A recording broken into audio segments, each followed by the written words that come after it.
17절 말씀 같이 읽고 또 말씀 나누도록 하겠습니다. 17절 말씀 저희가 같이 읽겠습니다. 17장 17절 시작. 아브라함은 얼굴을 땅에 대고 엎드린 채 웃으며 속으로 말했습니다. 100살이나 먹은 사람이 과연 아들을 낳을까? 사라가 90살인데 아이를 가질 수 있을까? 지난주에 13년 만에 하나님께서 아브라함에게 나타나셔서 사라의 몸을 통해서 너가 아들을 얻게 될 것이다. 사라가 많은 민족의 어머니가 될 것이다 라는 아주 소망 가운데 하나님의 말씀을 주셨습니다. 하나님의 약속의 말씀을 듣고 아브라함이 기쁨과 흥분과 또 성령 충만한 모습으로 바뀐 게 아니라 이렇게 하나님께 속으로 얘기하고 있습니다. 100살이나 먹은 사람이 과연 아들을 낳을까? 사라가 90살인데 아이를 가질 수 있을까? 여러분, 아브라함의 이 이야기를 들으면서 어떤 생각을 하셨습니까? 아브라함이 아니라 아브람 때 이런 얘기를 했으면 그래도 좀 우리가 이해할 만합니다. 하나님께서 믿음으로 아브라함을 의롭다 하시기 전에 아브라함이 이렇게 반응했다면 아직 믿음의 연수가 차지 못해서 아직 훈련이 부족해서 아직도 가야 할 길이 많아서 그렇게 믿음이 흔들리고 하나님의 약속을 확실히 붙잡고 있나 보다라고 우리가 이해할 수 있을지도 모르겠습니다. 근데 아브라함이 지금 어떤 상황입니까? 아브라함에서 아브라함으로 이름이 바뀌고 이제 언약의 증표인 할례를 받기 바로 직전에 있습니다. 말하자면 이런 거죠. 새가족 반도 하고 1:1 양육도 하고 집사 안수도 받고 이제 장로 안수 받고 목사 안수를 받을 직전인데 하나님을 제대로 믿지 못하고 하나님의 약속이 그 마음 가운데서 왔다 갔다 흔들리기도 하고 하나님에 대해서 아직도 정확히 잘 알지 못하고 있는 그런 모습입니다. 이랬으면 좀 어땠을까요? 아브라함의 믿음이 좀 온전해져서 어떤 하나님의 말씀도 철떡같이 믿을 수 있는 그 믿음이 갖추어진 이후에 아브라함을 의롭다 하시고 또 아브라함의 이름을 아브라함의 이름으로 바꾸셨으면 읽는 저희도 훨씬 마음이 좋았을 거고 또 아브라함도 마음에 좀 이렇게 미안하고 죄송한 마음이 덜해졌을 거라고 생각이 됩니다. 근데 하나님께서는 아브라함을 15장에서 벌써 의롭다라고 칭하시고 벌써 아브라함이라는 이름을 아브라함이라고 바꾸어 주셨습니다. 여러분, 하나님의 특기가 뭔지 아십니까? 저는 이 아브라함의 모습과 하나님의 모습을 보면서 하나님의 특기에 대해서 다시 한번 생각하게 됐습니다. 하나님의 특기는 먼저 부르시고 만들어 가신다라는 것입니다. 우리가 준비된 이후에 부르시는 것이 아니라 먼저 부르시고 하나님께서 준비시켜 나가시는 것입니다. 그것을 신학적인 용어로 칭의 성화라고 표현하기도 합니다. 하나님께서 먼저 우리를 의롭다라고 선포하시고 부르십니다. 칭의. 그리고 하나님께서 실제로 우리를 거룩하고 의로운 사람으로 다듬어가고 만들어 가시는 것입니다. 그것이 성화입니다. 여러분, 베드로가 준비되기도 이전에 예수님께서는 베드로를 제자로 부르셨습니다. 베드로가 예수님의 제자가 될 정도라면 사실은 이 정도는 하고 있었어야 됩니다. 모세오경을 한 500번 정도 통독했고 하루에 한 5시간 정도는 기도하고 철야기도, 새벽기도, 영적인 모임과 기도 모임에는 다 참석하고 그래서 훈련되고 준비되어진 이후에 예수님의 제자로 부르심을 받았다면 예수님께서 겟셋마네 동산에서 땀이 피가 되도록 기도하실 때 옆에서 졸거나 그런 일은 없었을 것입니다. 같이 기도하고 같이 눈물 흘리고 같이 하나님의 은혜를 구했을 텐데 그랬다면 마음은 원이로되 육신이 약하구나 라는 예수님 말도 듣지 않았을 수 있습니다. 그런데 하나님께서는 우리가 준비되기 전에 부르십니다. 저만 봐도 그렇구나라는 것을 확실히 알게 돼요. 제가 성경을 더 많이 읽고 더 많이 기도하고 영적으로 또 인품이나 성품으로 더 많이 준비된 이후에 하나님께서 저를 부르셨다면 더 큰 은혜가 되지 않았을까? 그러면 내가 하나님의 더 큰 은혜를 누리지 않았을까? 그런 생각을 할 때도 있습니다. 서울에 가면 대기업들이 좋은 인재들을 뽑으려고 혈안이 되어 있습니다. 어떻게 하면 좋은 인재들을 뽑을까? 돈도 올려주고 대우도 올려주고 사실상 좋은 인재 확보하는데 다 난리를 치고 있는 상황입니다. 그래서 어떤 기업에는 정말 좋은 인재 1%, 0.1%그 인재들을 S급 인재라고 부릅니다. 슈퍼급 인재라고 부르는데 그 슈퍼급 인재를 확보하기 위해서 정말 많은 돈과 정성을 들입니다. 그래서 그 한 사람을 확보하는 것이 전체 회사의 사활을 결정할 정도로 회사의 중요한 정책입니다. S급 인재가 어떤 회사에 스카웃됐다라고 한번 가정을 해보죠. S급 인재가 그 회사가 나를 뽑아줬으니까 정말 감사합니다. 이런 마음 가지고 시작할까요? 내가 그만한 대우와 가치가 있는 사람이기 때문에 적어도 연봉 몇십만 불, 몇백만 불을 주지 않으면 이 회사에서 일할 생각이 없습니다. 내가 이 회사에 앞으로 끼칠 이익들과 많은 것들을 생각하면 그보다 훨씬 더 많이 받아야 할 사람입니다. 그래서 회사와 그 슈퍼급 인재와의 관계는 감사와 은혜의 관계로 시작되는 것이 아니라 거래의 관계로 시작이 됩니다. 그런데 한번 이런 일이 있었다고 가정을 해보죠. 컴퓨터도 제대로 못하고 학교도 제대로 못 다니고 영어도 제대로 못하는 아주 볼품없는 어떤 한 사람을 S급 인재의 위치에 올려서 그만큼 대우해 주기 시작하는 것입니다. 그리고 대우해 주고 가르치고 또 S급 인재가 될 수 있도록 여러 가지 것들을 제공하기 시작합니다. 회사와 그 사람과의 관계는 무엇일까요? 은혜로 시작하는 것입니다. 내가 마땅히 받아야 할 것이다 그렇게 생각하는 것이 아니라 회사가 나한테 얼마나 잘해주고 있고 얼마나 귀한 일들을 희생하고 있는가라는 것을 감사하고 또 은혜 가운데 그 삶을 시작하게 될 것입니다. 여러분 혹시나 착각하지 마시기를 바랍니다. 여러분들이 대단하기 때문에 여러분들이 준비되어 있기 때문에 하나님이 부르시는 것이 절대 아닙니다. 하나님께서는 연약한 우리를 부르셔서 연약한 우리 가운데서 하나님의 일들이 드러나므로 우리가 은혜 가운데 살기를 원하시는 것입니다. 만약 하나님께서 우리 인생 가운데 큰 일을 이루는 것이 목표였다면 우리를 부르시지 않았을 것입니다. 훨씬 더 잘 준비되어지고 훨씬 더 능력 있는 분들을 목사로 불렀다면 오히려 저보다 훨씬 많은 성과를 낼 수 있었을지 모르겠습니다.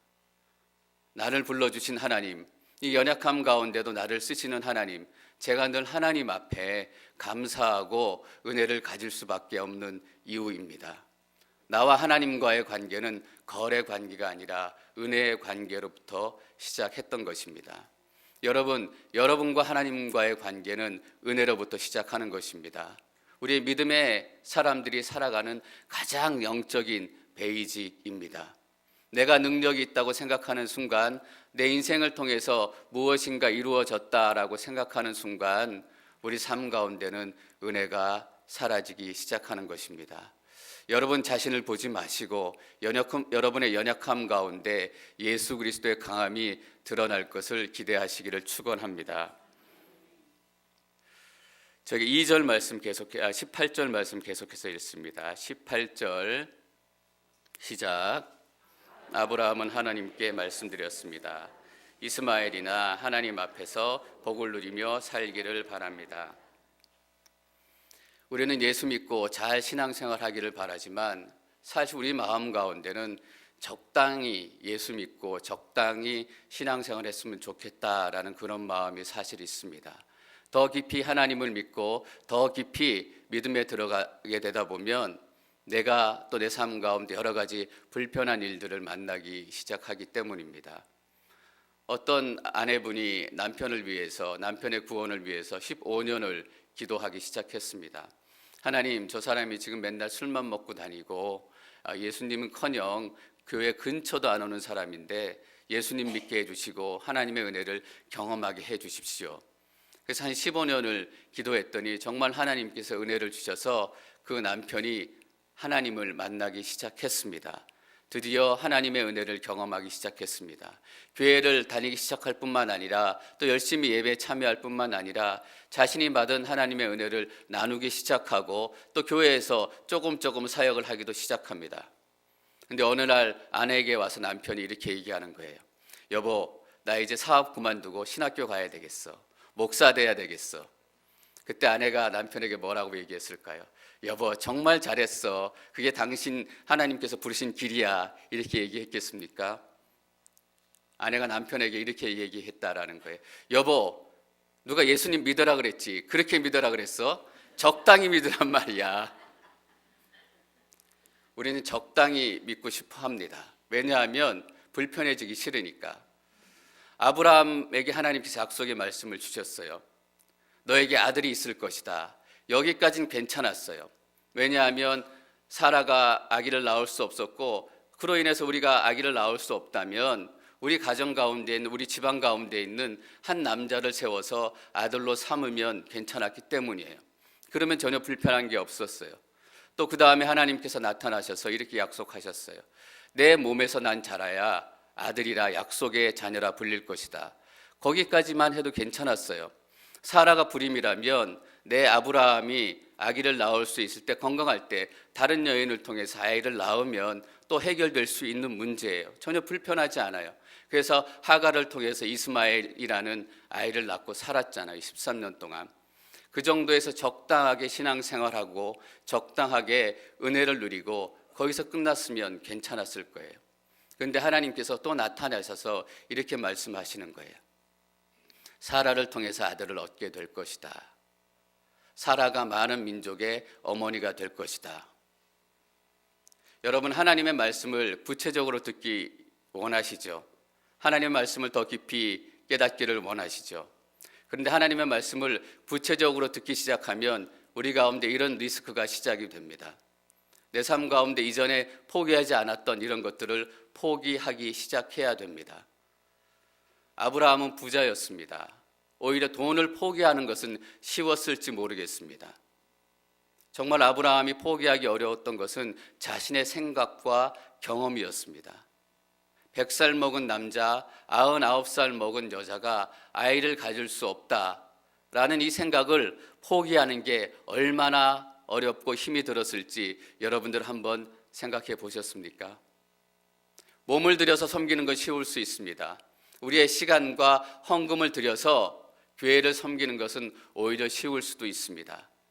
그런데 내 생각을 포기하고 하나님의 생각으로 바꾸는 것이 얼마나 힘들고 어려운 과정을 지나가야 하는지, 나는 평생토록 100살 먹은 남자와 99살 먹은 여자가 절대로 아이를 가질 수 없을 것이다 라고 생각하고 철떡같이 믿고 살았는데, 이제 하나님의 말씀 때문에 그 생각을 포기해야 되는 것입니다. 여러분, 하나님께서 왜 아브라함의 이야기를 우리 가운데 주셨을까요? 아브라함의 이야기를 들으면서 우리 스스로에게 이렇게 질문하기를 원하셨기 때문입니다. 너라면 어떻게 하겠냐? 왜 우리가 2000년 전, 3000년 된 사람들의 이야기를 읽고 은혜 받고 눈물 흘립니까? 하나님께서 우리 가운데 주신 그 마음이 있기 때문입니다. 너라면 어떡하겠냐? 그래서 우리 가운데 믿음의 갈등이 시작되고 믿음 때문에 포기하는 삶이 시작이 되는 것입니다. 여러분, 혹시 조현철이라는 목사님에 대해서 들어보셨는지 모르겠어요. 조현철 목사님은 한 40 정도 되신 젊은 목사님이세요. 그런데 이 목사님은 태어나실 때 뇌성마비 장애를 가지고 태어나셨어요. 뇌성마비가 중증이었기 때문에 말하는 것도 힘들고 서 있는 것조차 쉽지 않을 정도로 그런 중증 장애를 가지고 태어나셨는데, 다행히 가족이 예수님을 믿고 또 신앙생활하고 예수님을 만나면서 하나님의 은혜를 경험하기 시작하셨어요. 처음에는 이렇게 생각하셨을 거 아니에요. 그 가족들도 하나님의 은혜를 누리고 하나님께서 살아계신 것을 믿습니다. 하나님, 저를 통해서 하나님의 일들을 허락하여 주시고 저를 통해서 예수 그리스도의 복음이 증거될 수 있도록 도와주십시오. 그런 막연한 소망이 시작됐을 때는 그 소망 자체는 큰 은혜였을 거라고 저는 생각이 됩니다. 그런데 그 조현철 목사님이 중학생이 됐을 때 하나님의 꿈과 비전이 그 마음 가운데 들리기 시작했습니다. 목사가 되고 싶다. 그 하나님의 꿈이 구체적으로 그 삶 가운데 들려지기 시작할 때 그 목사님은 포기하기 시작해야 했습니다. 절대로 뇌성마비에 말하기도 힘들고 서 있기도 힘든 그 장애인이 목사가 될 수 없다라는 자기의 경험과 고정관념을 내려놓는데 평생을 싸우고 힘을 들여야 했던 것입니다. 여러분, 하나님의 약속의 말씀을 듣고 아브라함이 웃었어요. 어떤 사람들은 어떻게 믿음의 사람 아브라함이 하나님께서 경건하게 말씀하시는데 웃을 수 있을까? 엎드린 채로 속으로 웃으면서 말을 했습니다. 엎드린 채로 있는 거 보면 17장 3절에 시작할 때 하나님이 처음 나타나시자마자 아브라함은 엎드렸어요. 하나님께서 말씀하실 동안 계속 엎드려 있는 거예요. 보기에는 그럴듯해 보이지만 그 마음속에는 계속 믿음의 갈등이 시작이 돼요. 왜냐하면 하나님께서 더 구체적인 하나님의 음성을 듣게 만드셨기 때문이에요. 내가 목사가 되고 싶습니다 라고 조현철 중학생이 가족들에게 얘기했을 때 가족들이 훌륭하다라고 겉으로 반응했을지 모르겠어요. 그러나 속으로는 아브라함처럼 웃었을 것 같아요. 어떻게 네 인생에 그런 일이 일어날 수 있겠니? 어떻게 뇌성마비인 네가 목사가 될 수 있겠니?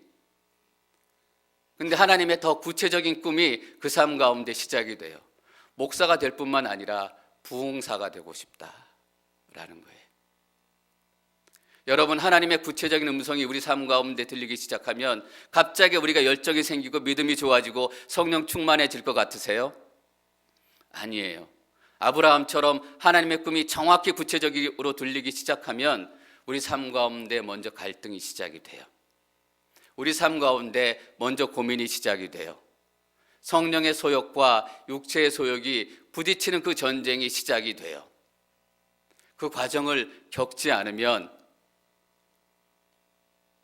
그래서 그 조현철이라는 목사님은 중학생 때 목사의 꿈을 꾼 지, 부흥사의 꿈을 꾼 지 19년 만에 목사 안수를 받으세요. 그래서 지금은 한국과 미국을 다니시면서 너무 귀한 부흥사로 사역을 하고 계세요. 여전히 뇌성마비 중증이고 서 계시는 것도 쉽지 않고 한마디 말을 하려면 온몸을 비틀고 온몸을 비비고 한 문장을 말씀하실 정도예요. 그래서 한 1분 2분 설교하면 온몸이 땀에 젖기 때문에 연신 땀을 닦으면서 그렇게 설교하세요. 처음에 조현철 학생이 하나님의 꿈을 얘기했을 때 다 웃었어요. 다 속으로 아니야, 그런 일은 일어날 수 없어. 저는 조현철 목사님이 평생 동안 장애로 싸웠던 것보다 더 힘들고 고통스러운 싸움은 장애자는 목사가 될 수 없다. 말하기 이렇게 어렵고 힘든 뇌성마비가 목사가 될 수 없다라는 자기의 생각과 자기의 경험들을 내려놓는 것이었어요. 여러분, 아침에 일어나서 나는 할 수 있다, 나는 할 수 있다 이렇게 외친다고 다 할 수 있게 돼요? 아니에요. 하나님이 주신 약속이기 때문에 할 수 있는 거예요. 하나님이 주신 꿈이 내 안에 시작되기 때문에 할 수 있는 거예요. 내가 좋은 목사가 될 수 있다, 훌륭한 목사가 될 수 있다, 아침마다 일어나서 이렇게 외친다고 해서 제가 좋은 목사가 돼요? 좋은 척하는 목사는 될 수 있어요. 하나님께서 제게 주신 꿈이 있기 때문에, 하나님 주신 비전이 있기 때문에, 어떤 분이 제게 목사가 되면 어떻겠어요? 처음 얘기하셨을 때 제가 아브라함처럼 속으로 웃었어요. 기도 안 차니까. 내가 무슨 목사. 지금도 나는 훌륭한 목사가 될 수 없다, 좋은 목사가 될 수 없다 라는 나의 경험과 생각을 가지고 매일매일 전투하고 전쟁해요.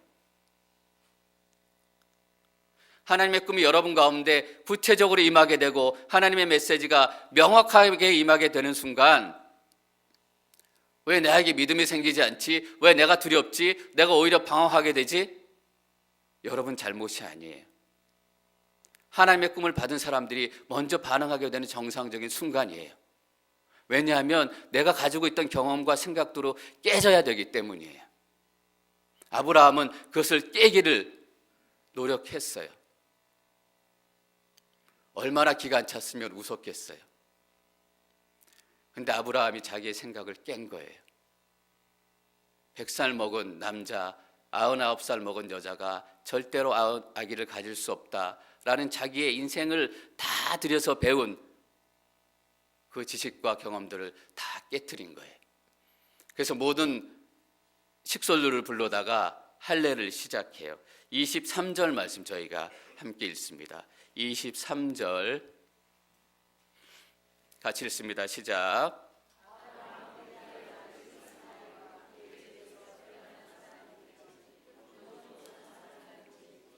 주고 산 사람이든지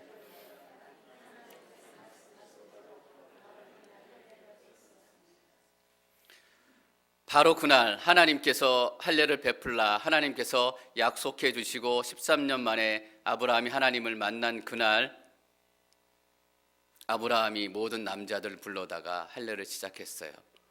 아브라함 집안의 남자들이 몇 명쯤 될 것 같으세요? 동방에 있는 나라들과 전쟁할 때 전쟁할 수 있는 사람을 데리고 갔어요. 전쟁할 수 있는 사람이 318명이었어요. 그렇다면 아브라함이 데리고 있는 남자는 한 500명쯤 됐을 거예요. 500명을 불러다가 어느 날 아침에 자, 오늘부터 할례를 실시한다. 너희들은 내 종이니까 다 할례를 받아야 된다 라고 얘기했을까요? 500명을 불러다가 이제 우리는 할례를 받을 것이다 라고 얘기했을 때 웅성웅성거리기 시작했을 거예요. 왜 할례를 받지 우리가? 갑자기 오늘 왜 할례를 받지? 여러분, 당시에 그 지역에 할례를 했던 그런 민족들도 있었어요. 지금도 할례를 하는 공식적으로 민족들이 있는데 그 할례는 어떤 표징이냐 하면 사춘기를 지나고 성인식 때 할례를 보통 하기도 해요. 아니면 결혼을 앞두고 할례하기도 해요. 할례에 대해서 몰랐던 사람들도 있겠지만 할례에 대해서 알고 있었던 사람들은 할례란 그렇게 받는 것인데 성인식으로 받는 것이고 결혼식 하기 전에 받는 것인데 99살 먹은 아브라함이 할례를 받겠대요. 여러분 얼마나 무슨 일이에요. 그냥 믿음의 사람 아브라함이니까 할례를 받는 게 마땅하다 이렇게 생각 드세요? 99살 먹은 노인이 500명 앞에 서가지고 내가 할례를 받겠다라고 얘기하는 거예요. 얼마나 손가락질 받을지, 얼마나 비웃음거리가 될지. 근데 아브라함은 그 생각을 뛰어넘은 거예요. 사람들이 나를 비웃어도 나를 조롱해도 내가 99살에 100살에 할례를 받을 것이다 라고 얘기할 수 있어요. 왜냐하면 자기의 생각이 깨지기 시작했기 때문이에요. 자기의 경험이 깨지기 시작했기 때문이에요. 500명의 남자들에게 이렇게 얘기했을 것 같아요. 이제 우리가 할례를 받을 것인데 하나님께서 내게 약속을 주셨다. 내가 100살이 됐고 사라가 90살이 됐지만 하나님께서 아들 주신다고 분명히 약속하셨다. 그전엔 내 믿음이 흔들렸지만 이제는 이것을 내가 확실히 믿는다. 절대로 아기를 가질 수 없을 거라고 생각했는데 이 말씀을 믿고 우리가 할례를 받을 것이다. 얼마나 담대하고 또 자신감 있게 상세하게 하나님의 약속의 말씀을 그 500명의 사람들에게 얘기해 주었겠어요. 한 사람이 생각이 바뀌니까, 한 사람이 마음이 바뀌니까 500명이 다 하나님의 약속의 공동체로 들어가기 시작하는 거예요. 저는 여러분들의 마음이 오늘 이 말씀처럼 바뀌어지기를 축원합니다. 여러분 가운데 100살 먹은 고집, 90살 먹은 고집이 남아있진 않습니까? 하나님 암만 하셔도 내 인생은 절대로 회복될 수 없다. 내 인생을 돌아보니까 절대로 내 인생 가운데는 선한 일들이 일어날 수 없다. 내 남편, 내 아이, 내 무너진 나의 환경과 이 조건들이 절대로 회복될 수 없다. 그것은 여러분들의 경험일 뿐이에요. 그것은 여러분들의 생각일 뿐이에요. 19절 말씀 저희가 함께 읽습니다. 19절 시작. 그러자 하나님께서 말씀하셨습니다. 아니다, 내 아내 사라가 내 아들을 낳을 것이고 너는 그 이름을 이삭이라고 할 것이다. 내가 그와 내 언약을 세우고 그 뒤에 올 자손을 위해 영원한 언약을 세울 것이다. 내년 이맘때에 아들을 낳을 것이고 그 이름을 이삭이라고 할 것이다. 하나님께서 이삭이라는 말을 하셨을 때 아브라함의 마음은 철렁했을 거예요. 왜냐하면 이삭이라는 말의 뜻은 그가 웃다라는 뜻이기 때문이에요. 이삭이라고 할 것이다 라고 했을 때 아브라함의 마음속에는 이런 음성이 들리는 것 같았을 거예요. 네가 웃었지. 네가 웃었지. 얼마나 뜨끔하고 얼마나 벌벌 떨렸을까요? 나 이제 죽었구나. 그런데 하나님께서는 아브라함에게 한 번도 화를 내지 않으세요. 저는 하나님께서 어떤 표정을 지으셨을까 생각했어요. 그가 웃다. 아브라함이 하나님의 약속의 말씀이 믿어지지 않고 기가 차서 어이가 없어가지고 헛웃음을 지었을 때 하나님은 그 아브라함을 보시면서 웃으셨을 거라고 생각이 돼요. 제가 제 딸한테 예은아 이거 해줄게, 제 딸애가 기대하지도 못했고 상상하지 못했던 아주 좋은 선물을 사줄게 라고 얘기하면 제 딸애는 헛웃음을 지으면서 아빠 거짓말이지. 근데 저는 헛웃음 지으면서 그렇게 거짓말이지 라고 얘기하고 있는 제 딸을 보면서 흐뭇해서 웃을 것 같아요. 왜냐하면 일주일 후면 네가 그 선물을 받게 된다. 내 딸이 좋아할 모습을 생각하면서 나도 모르게 자연스럽게 빙그레 웃게 될 거예요. 아브라함이 웃었어요. 어떻게 그 하나님의 약속의 말씀이 이루어질 수 있어요? 택도 없어요. 이러고 기가 차서 웃었을 거예요. 하나님이 그 아브라함의 웃음을 보고 웃으셨어요. 아브라함, 1년만 지나면 네가 웃게 될 거다. 네 웃는 모습을 생각하니 벌써부터 내가 좋다. 그리고 1년이 지났지 않았겠어요. 그리고 아이가 태어나서 아브라함이 태어난 아이에게 이삭이라는 이름을 붙여요. 그리고 이삭이라는 이름으로 이삭아 매일 부를 거예요. 이삭이라는 이름을 부를 때마다 아브라함이 옛날에 자기 모습이 생각나지 않겠어요? 내가 하나님의 약속을 제대로 믿지 못하고 이렇게 꼭 이루어지는 하나님의 약속인데 하나님 그건 말도 안 돼요. 그러면서 내가 웃었지. 그 모습 돌이켜보면서 아브라함이 웃을 거예요. 내가 옛날에는 그렇다. 이렇게 신실하신 하나님인데 하나님의 약속이 이루어지지 않을까 봐 내가 웃기도 하고 울기도 하고 그렇게 난리 쳤었구나. 근데 다 이루어졌네. 어이가 없어서, 옛날에 자기 모습이 어이가 없어서 웃게 될 거예요. 그리고 이삭을 다시 한번 봐요. 하나님의 약속이 이렇게 신실하게 이루어졌구나. 이삭을 볼 때마다 웃음이 나오지 않겠어요? 정말 기뻐서 웃는 아브라함의 웃음을 보면서 하나님은 어떠실까요? 또 웃으셨을 것 같아요. 여러분, 이삭 그가 웃다. 여기에는 누가 웃었는지 그거에 답은 다 나와 있지 않아요. 그러나 하나님께서 이삭이라고 이름을 붙이셨어요. 아브라함도 웃고 사라도 웃고 하나님도 웃고 모든 믿음의 공동체가 웃게 되는 그 순간이에요. 여러분, 우리의 생각을 깨는 것이 얼마나 어렵고 힘이 든가.